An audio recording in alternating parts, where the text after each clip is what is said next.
Ei, gente, tudo bem?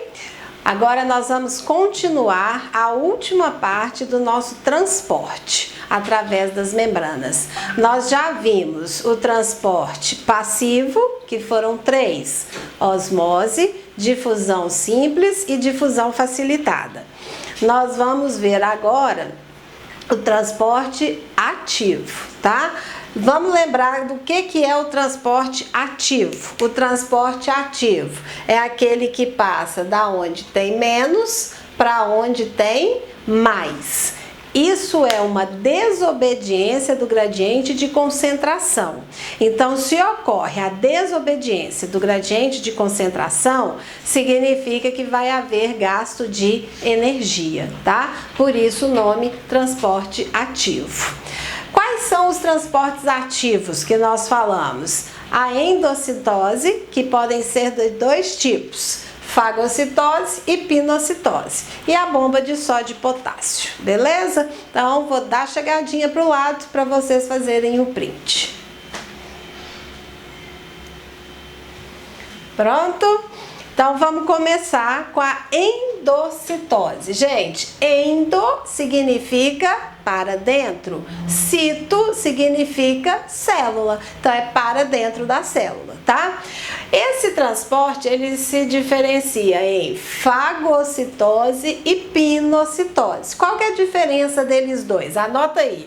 Fagocitose engloba partículas sólidas. Então, é o transporte de partículas sólidas que a célula faz para dentro dela.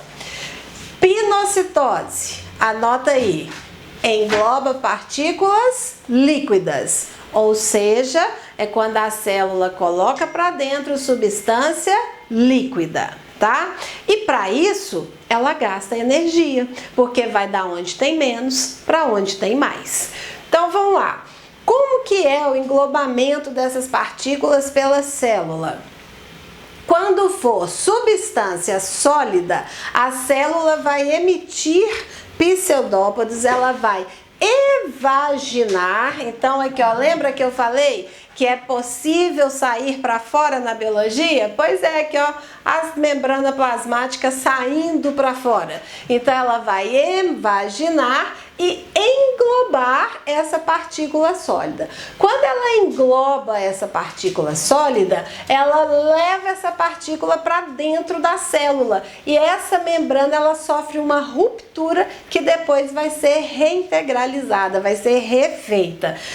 Então, olha aqui, dentro do citoplasma agora eu tenho membrana plasmática envolvendo partícula sólida. Quando a membrana plasmática que está lá dentro da célula envolvendo essa partícula sólida, como que recebe o nome essa organela agora? De fagossoma. Não era fagocitose? Englobou a partícula sólida, essa parte passa a ser chamada de fagossoma. Mesma coisa acontece com a partícula líquida, mesma coisa mais ou menos, né? É quando vocês falam para mim assim, ah, professora, eu tenho uma blusa igual a essa, só que é azul. Então, vamos ver qual que é a diferença.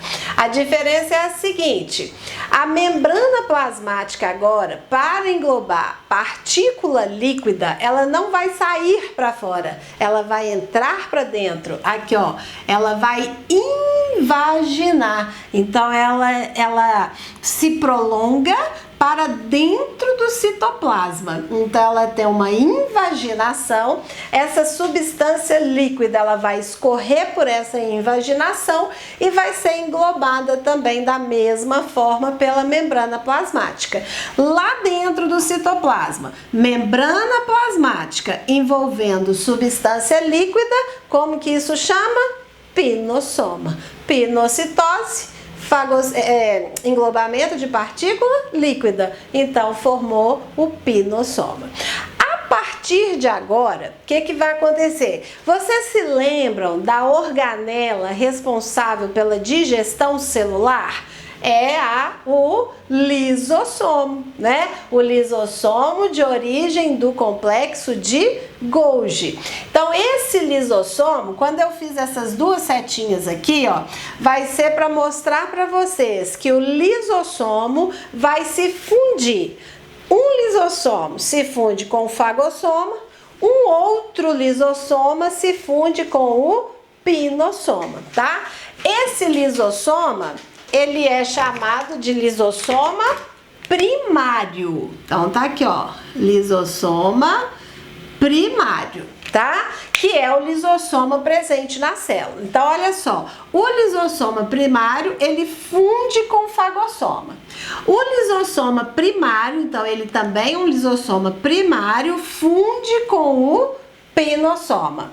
A partir de agora, tudo que acontece com o fagossoma também vai acontecer com o pinossoma. Por isso que eu fiz um desenho só, gente. Mas eu quero que vocês entendam que tá acontecendo primeiro só com a substância verde e só com a substância azul. Deu para entender isso? Mas como a sequência agora é a mesma, tanto para a substância sólida quanto para a substância líquida, eu faço tudo num desenho só, ok?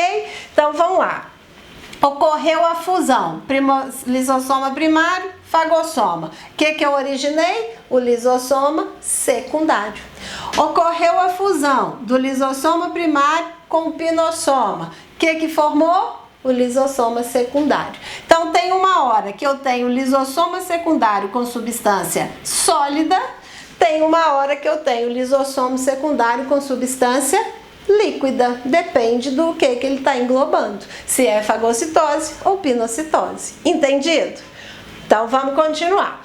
O lisossomo, ele tem enzimas digestivas, nós já falamos, ele é responsável pela digestão celular, então ele vai liberar essas enzimas digestivas nessa partícula e vai digerir essa substância.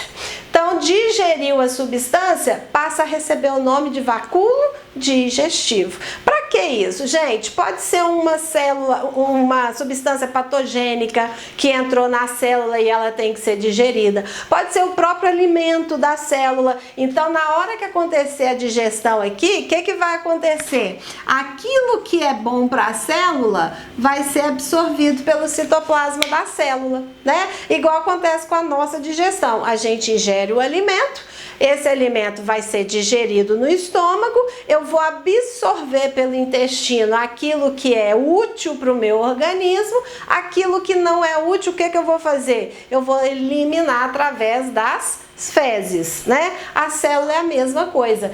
Caso essa substância seja uma partícula alimentar, ela vai digerir aquilo que for útil para ela, ela vai absorver, aquilo que não for, ela vai eliminar da célula. Então, o vacúolo digestivo é o momento que digeriu a substância sólida e digeriu a substância líquida. E aí nós temos o vacúolo residual. Residual por quê? Não aproveitou aquilo que era de proveito da célula, então agora o que não serve eu vou jogar fora.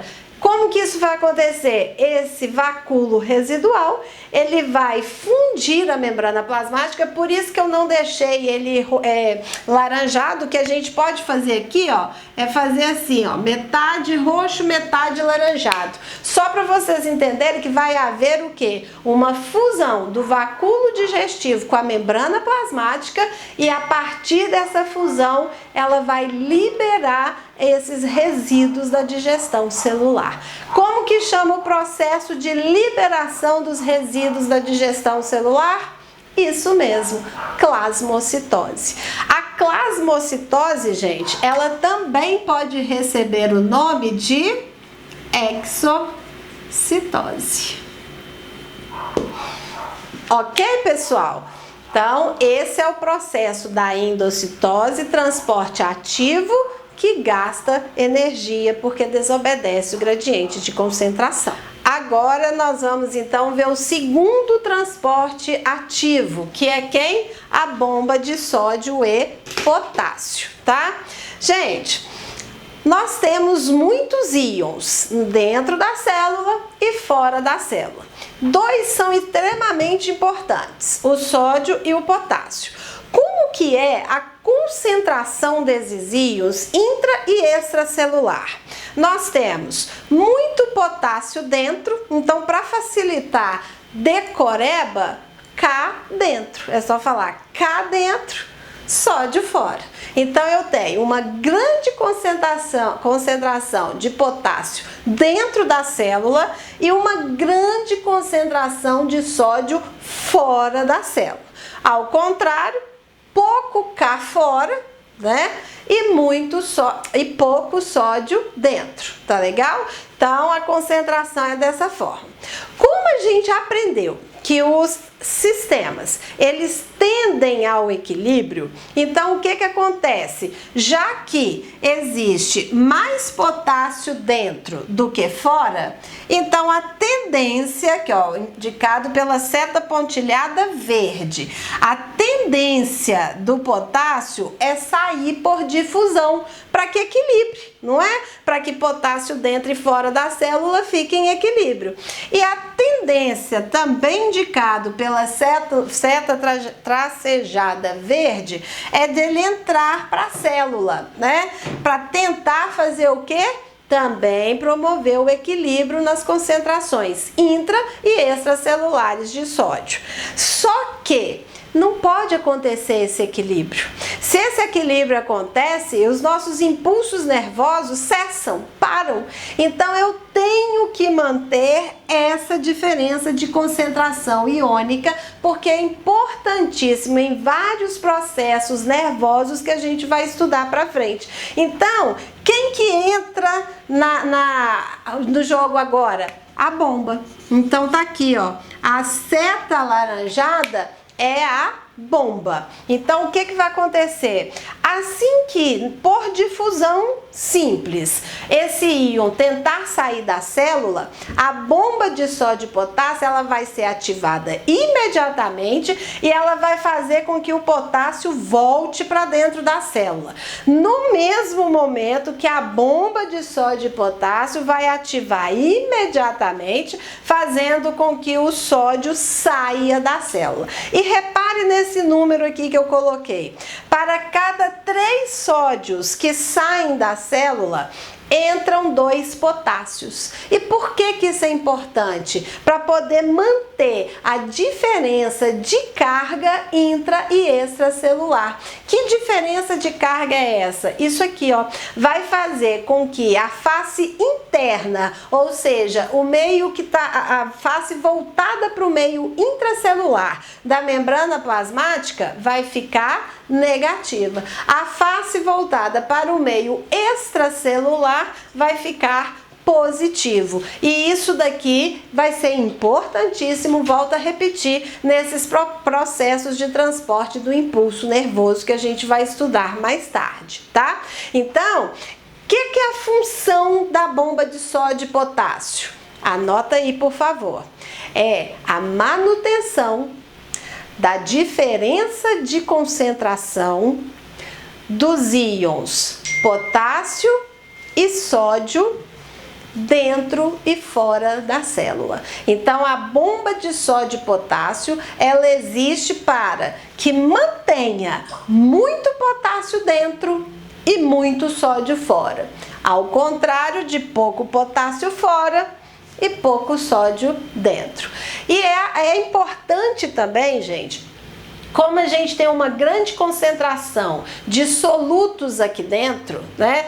O que ia acontecer? Essa célula, ela está hipertônica, não está? Então, a tendência dessa célula seria de ficar absorvendo água. Só que a gente já estudou que isso faria com que a célula explodisse, porque é uma célula aqui, no caso, célula animal.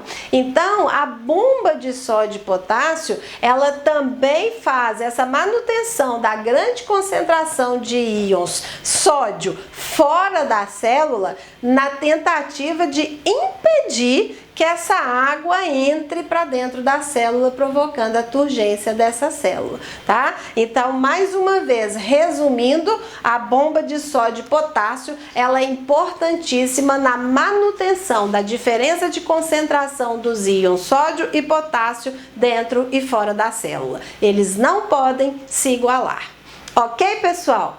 Gente, na semana que vem eu vou combinar com vocês, nós vamos fazer uma live lá no meu canal do YouTube Biologia Legal, para que a gente possa retirar dúvidas dessas aulas que vocês estão assistindo, ok? Então eu vou combinar qual aula vocês vão assistir, qual aula nós vamos tirar as dúvidas. Mando o convite para vocês e espero todos vocês lá para a gente retirar todas as dúvidas. Combinado? Tchau para vocês, estudem biologia e até breve, se Deus quiser.